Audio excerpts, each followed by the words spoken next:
presents Rosalind Russell and Richard Denning.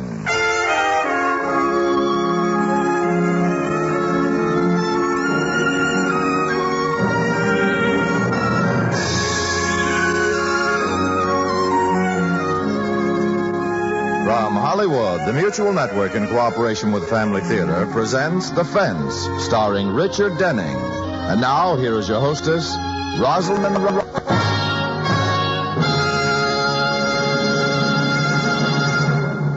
Family Theater's only purpose is to bring to everyone's attention a practice that must become an important part of our lives if we are to win peace for ourselves, peace for our families, and peace for the world. Family Theater urges you to pray. Pray together as a family.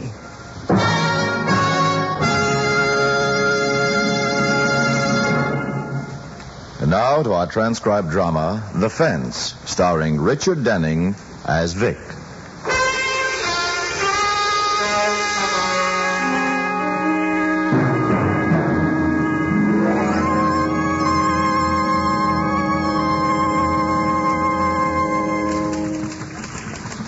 Oh, Vic. Yeah, Jerry. Well, how you coming? Almost through. I just talked to Phil down in the composing room. He says the story sets up a little long. Got anything in this last part you think ought to be pushed up higher? No, this is mostly color.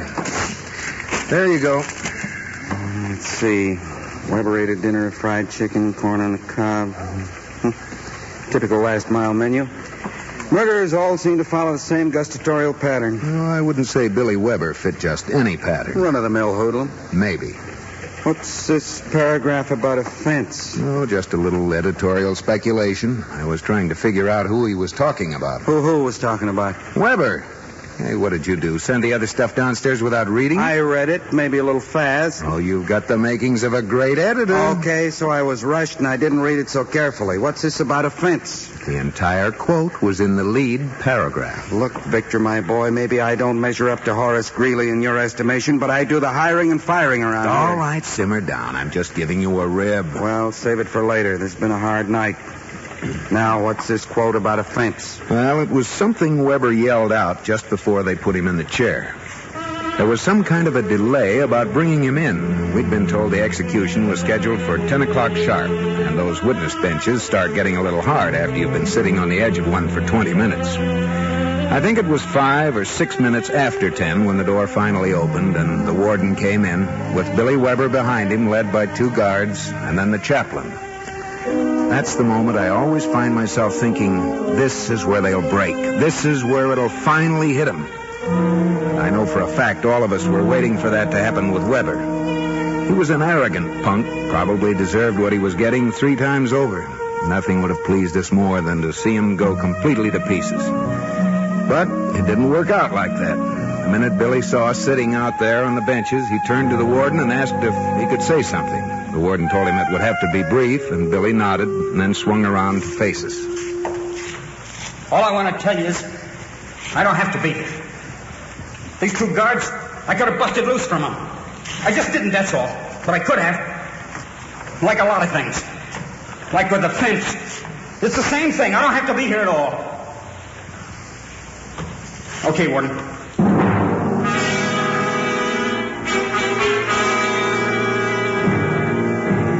The guards strapped him into the chair, pulled down the headpiece, and 3 minutes later, the doctor certified that his heart had stopped beating. That's all there was to it. And I'm still trying to figure out what he meant. Fence. I suppose a guy like Weber'd know a dozen fences. He's done time for hijacking, jewel robbery. Yeah, but why would he pick the minute just before he died to start talking about one of them? You sure he didn't mention any names? Sure as I'm sitting here. Funny, I don't seem to remember any testimony in his trial that'd connect a robbery to the killing. Well, there wasn't any. It was a gang job, open and shut. Did Weber show any remorse tonight? No, not a bit. He behaved as if the whole thing wasn't real, wasn't even happening. Well, he's not the first guy who's gone to his grave leaving a lot of unanswered questions behind.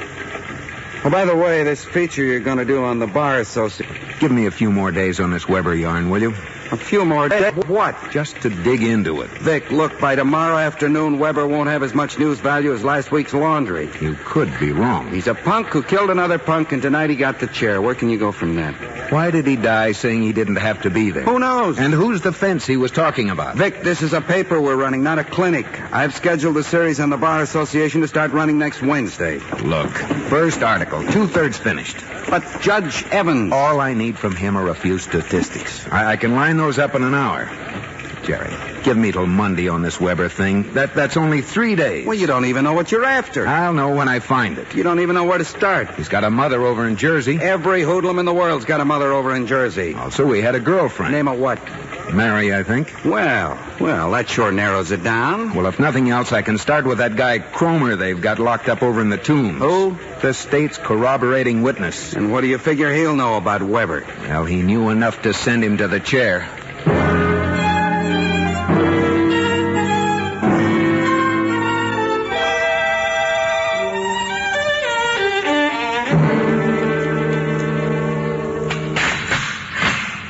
Mr. Cromer? I know who you are. What do you want? Seen a paper yet this morning? Sure, I seen a paper. Also, I seen my lawyer, the crummy crook. 2 weeks after the trial, he said I'd be out of here. I've made you a deal, he tells me. Crummy crook. Well, what do you want? Did you happen to read the account of Billy Weber's execution last night? Sure. So what? I got troubles of my own. What did you think of that little farewell speech he made? About when he starts yelling he don't have to be there? Yeah, that's the one. I could laugh myself sick. Well, then there's no question in your mind that Billy deserved to get the chair. Deserved it? Hey, look, every day for the next week they could set him on that thing. He'd still be out in front. You and he used to be good friends, didn't you? Friends? Did you see him get up in court and try to make me an accessory to that shooting? Yeah, but I saw you get up first and pin the job on him. What? Pin it on him? He did it. He makes me drive the car. Lucky I got a smart lawyer. I wouldn't be here talking to you. Have you any idea what Billy meant when he made that remark about a fence last night? Oh, could be 2, 3 guys. No names. I didn't expect any. Well, thanks anyway. That other thing, though, him yelling he don't have to be there. Billy was always going on like that, always big-wheeling it. How do you mean? I'll pretend he didn't have to do what we were doing, to hustle a buck. I remember one night about 2 years ago, we was driving home from a collection job over in Brooklyn, and Billy was going on about this girl he just met, a waitress in a neighborhood coffee shop. Eddie asked her for a date a couple times, but no dice. Maybe she had a line on how he made his money. I don't know. Anyway, he was going on about her when all of a sudden he swings into an alley and he turns the car around. Hey, what are you doing? I think we'll stop over and see her. Maybe have a cup of coffee. Pinky said to come by as soon as we was finished. We'll call in. Quit worrying. It's just down the block, yeah? You better drop me at Pinky's first. I don't want no trouble. We went to collect and the man didn't have the money. What if he owes copper? After what we gave him? Well, if he does, we'll need an alibi. He won't call anybody because what happened was his fault. When we come by tomorrow, he'll have the money.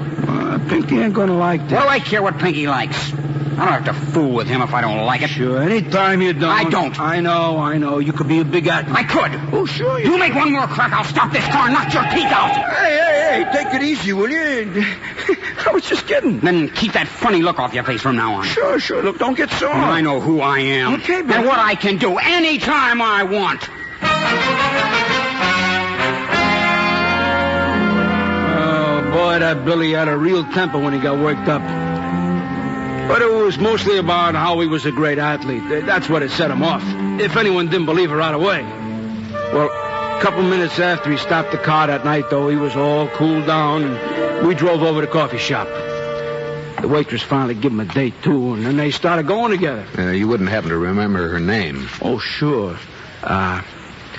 Tanner. Mary Tanner. Did he ever say what was behind all this athlete talk? No, not too much. He was a funny guy. I think Billy'd had to offer to play pro baseball once. He turned it down. He never opened up much to me about it, but I got the feeling he was a kid when it happened. I wonder why he didn't take it. Beats me. By the time I got to know him, he was doing pretty good in the rackets, and maybe by then he figured he'd do better to hang on to what he had. Do you know where this Mary Tanner lives? No. Look, why don't you try the coffee shop, the place over on 3rd Avenue? It's called The Nest.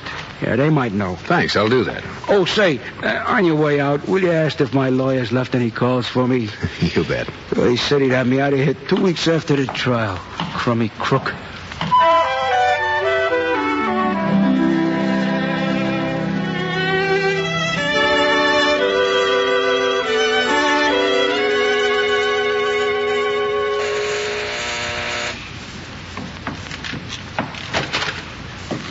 Yes? Miss Tanner? I'm Mrs. Norris. My name is Victor Hill. I'm with the Herald. Could I come in and speak to you for a minute? About what? Well, I understand you were acquainted with Billy Weber. I don't... No, You won't be named or quoted if you don't want to be, Mrs. Norris. I'll only take a few minutes. How'd you find out where I live? Well, I traced you from where you used to work. Look, mister, I'm married almost a year. My husband doesn't know I ever heard of Billy Weber. Well, he won't find out from me. I'd just like a little information. All right. But I can't talk long. Well? Did you read the account in the papers about Billy's execution? Of course I did. Those last words of his make any sense to you? You mean about being able to escape from the guards if he wanted to? Just another lie. He was the biggest liar I ever met. Is that why you broke up with him? That? And a dozen other reasons. He lied to you about being in the rackets? You bet he did. Oh, I knew there was something. He had too many nice clothes, too much free time, but I'd kind of fallen for him, and I kept thinking if he'd take that baseball offer, he might straighten out. But then after we'd been going together for about 4 months, a phone call came for him one night over at the Nest where I worked. Billy wasn't there, so I took the message. It was from Pinky Strom, and I'd heard about him. Billy must have told him I could be trusted. Anyway, I wrote it down word for word. And when Billy came in just before closing, I showed it to him. Hi, baby. Don't hi, baby me. What kind of trouble are you in? Keep your voice down. There's nobody here. What's this message from Pinky about? What message? Here. And think fast. What does it mean? Why do you have to leave town? It's just a misunderstanding. Nelson talked, he says. Is that the old man in the cleaning shop who got beat up the other night and had acid poured all over his clothes? What are you talking about? You're a liar. That's what I'm talking about. You said you did a little gambling. I do. Now, listen. You're nothing but a thug, pushing people around. You don't know what you're talking about. Why do you fool with a crook like Pinky? You could make something of yourself. I'm doing okay. I know what I'm doing. Billy, you could be playing baseball. A professional... No, that's a bad shake. Bad? They own you in those clubs. You can't call your soul your own. You're like dirt. They trade you here and trade you there. But it's honest. Maybe you could be a star. No, sir. One little mistake, they toss you out on your ear. I'm not getting into a bind like that. You'd rather be running out of town for Pinky Strom. That's better. I told you it's just a misunderstanding. Then we've got a misunderstanding. I don't want to see you anymore. Don't talk crazy. You just won't see what's right. I know you could be a great player. That's what I mean. That's why we can't break up. We've broken. Oh, Mary, you're the only one who knows who I am. Not anymore, I don't. Yeah, I'll be back. I have to leave town for a while, but it'll only be for a few weeks. Now, you wait for me. Everything will work. No, Billy... It will! Now, you wait for me!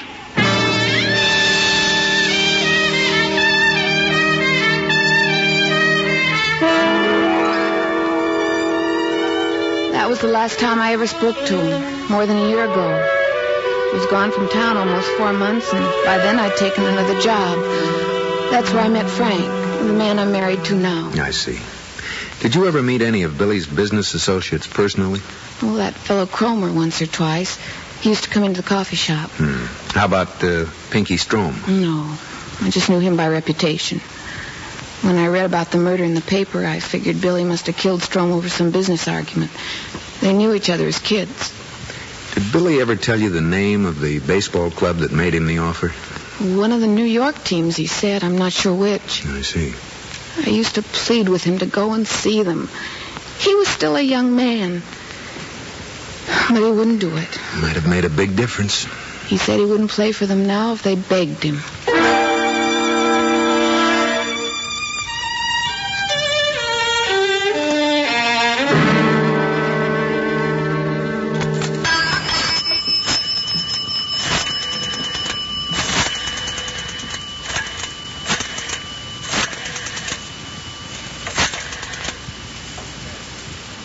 Give me the desk.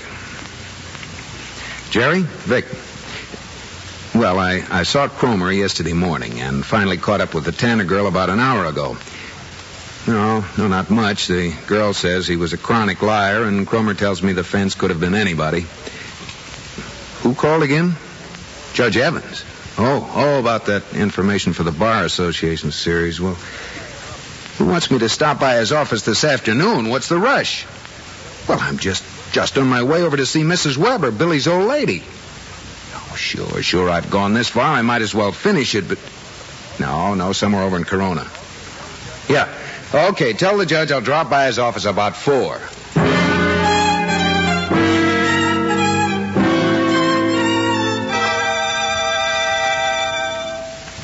No, I didn't know what he was doing for money. If his father had been alive, he might have been able to see it. I didn't see it. I understand, Mrs. Weber. When I heard he was going around with that Strom fellow, I knew something was wrong. You knew Pinky Strom? Oh, years ago, when they were both boys. He was bad influence for Billy. They used to play on the same teams together, baseball and football. But I was glad when Billy stopped seeing him. Oh, Mr. Hill. Yes? The things you wrote in the paper that my Billy said before he died, I don't understand them. But there's also something else I don't understand. Well, maybe I can help. It says in all the papers that the execution was delayed a little while. Why would that be? Well, I don't know. Now that you mention it, it was delayed about 10 minutes. None of the papers say why. I'll look into it if you like. I suppose it does not matter now. I only wondered. Mrs. Weber, a moment ago you said you were glad when Billy stopped seeing Pinky Strom. You mean when they were boys? Oh, yes. Just into their teens. It was not until years later that they took up again. Or why did they stop seeing each other? Billy never told me, but it was around the time of the baseball game when the man from the Yankees was watching. What man from the Yankees? Oh, the kind they send around to find good young players for their teams. Oh, a scout. Oh, that is the word Billy called him, a scout. I remember how he looked forward to the game that day. He'd been practicing all week, out in the vacant lot, hitting the ball. I waved to him here by the window that afternoon when he went off to the game. It was just what they call, I guess, a sandlot game. But he had his green jersey on and his baseball cap, and he was so eager to play as well as he could. I sat here all afternoon waiting for him to come home, and then finally, it was almost 6 o'clock and getting dark when the front door opened. Billy? I'm home. I wondered where you were. I made potato pancakes. Did your team win? No. Oh, that is a shame. Well, I'm sure you will do better next time. Here, let me take your cap. Wash up your hands now. Did the man from the Yankees come? Yeah. Billy, you mustn't cry. He was up in the stands. Oh, Billy. And I hit a home run. It would have been the only one of the game. Then you should be very proud. I want to die.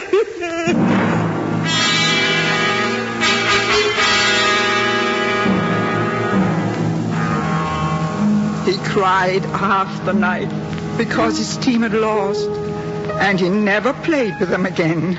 He was so disappointed. And that was when he stopped seeing Pinky Strom? Yes. He never told me why. Look. Let me show you. I still keep it here in the drawer. Keep what? His baseball jersey. He threw it away, but I found it and kept it. Look. Oh, that's very nice. That was his number, 9. This printing on the back, that was the name of some young politician who bought the jerseys from the team to give himself some advertising. He used to come to all the games. The Evans Boosters. I think he's a judge or something now.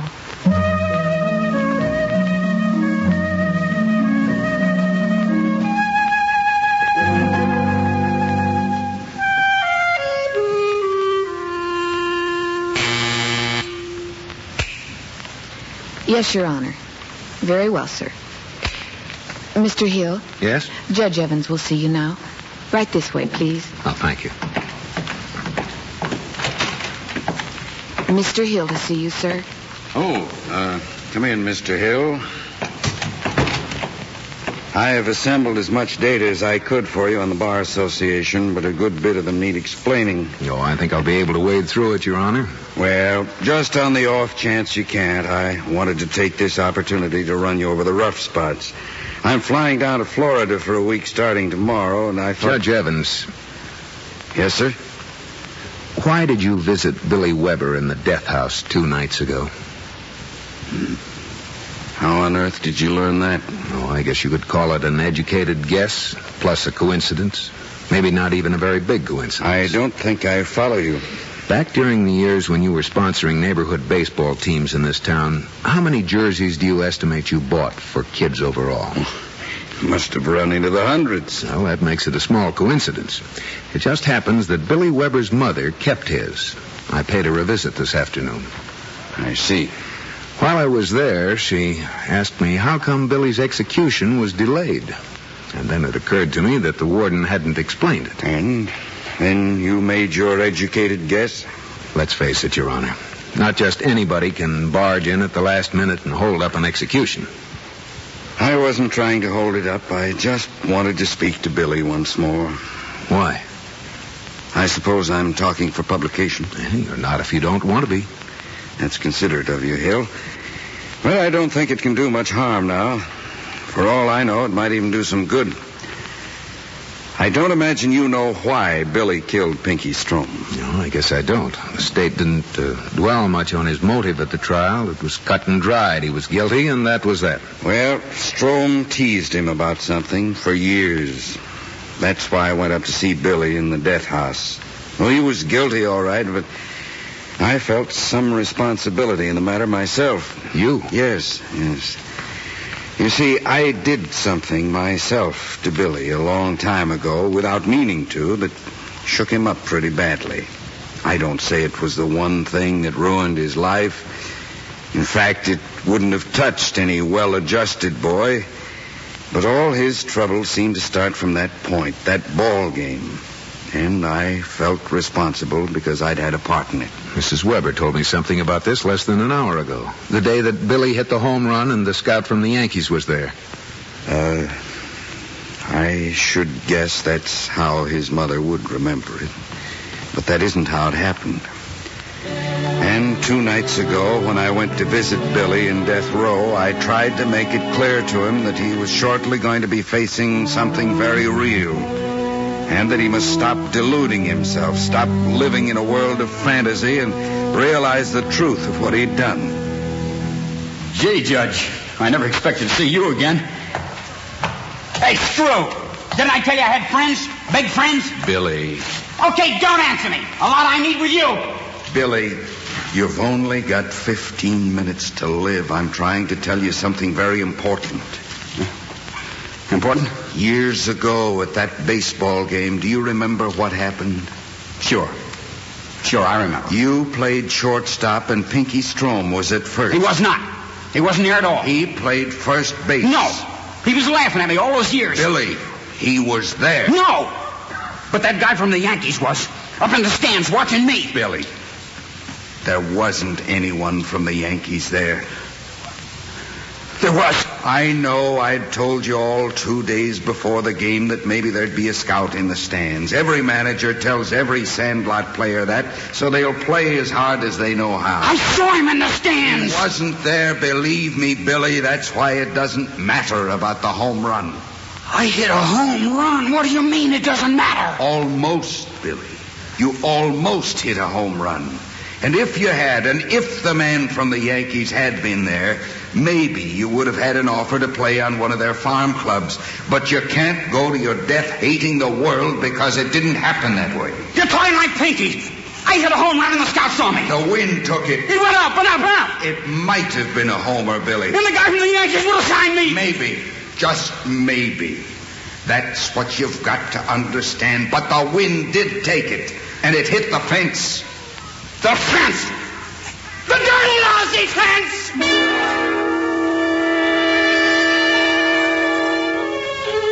Five minutes later, they walked Billy into the execution chamber. You know what happened after that. So, I'm afraid my visit didn't do any good after all. You might be wrong, Judge.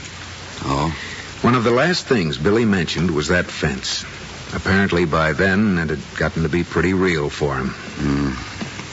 I wonder. Seems to me if he was willing to face that before he died, he might be able to face anything.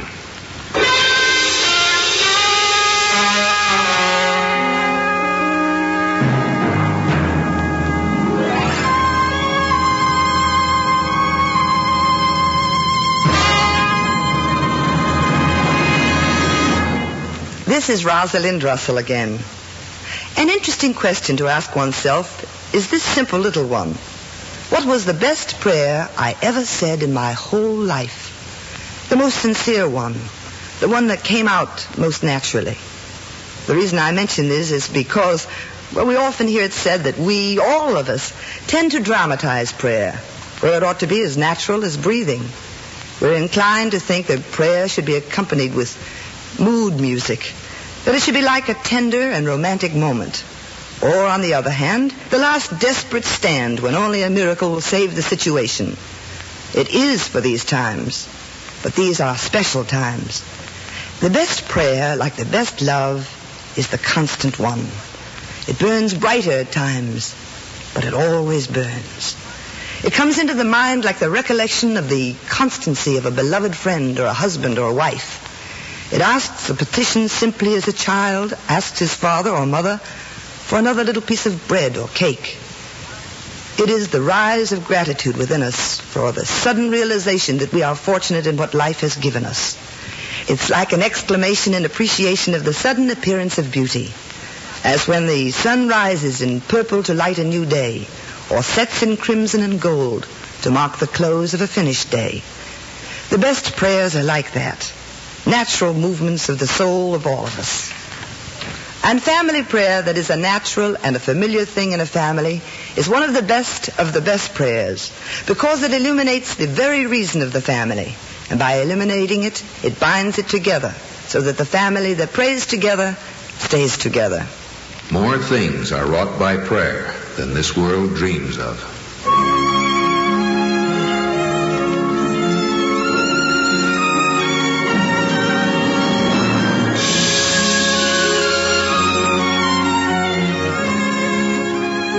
Hollywood, Family Theater has brought you transcribed The Fence, starring Richard Denning. Rosalind Russell was your hostess. Others in our cast were Sam Edwards, Vic Perrin, Jack Crucian, Joyce McCluskey, and Hedwiga Riker. The script was written and directed for Family Theater by John T. Kelly, with music composed and conducted by Harry Zimmerman. This series of Family Theater broadcasts is made possible by the thousands of you who feel the need for this type of program, by the Mutual Network, which has responded to this need, and by the hundreds of stars of stage, screen, and radio who give so unselfishly of their time and talent to appear on our Family Theater stage. To them and to you, our humble thanks.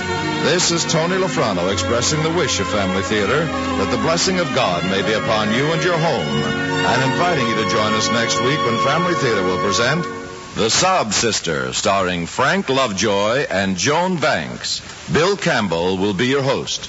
Join us, won't you?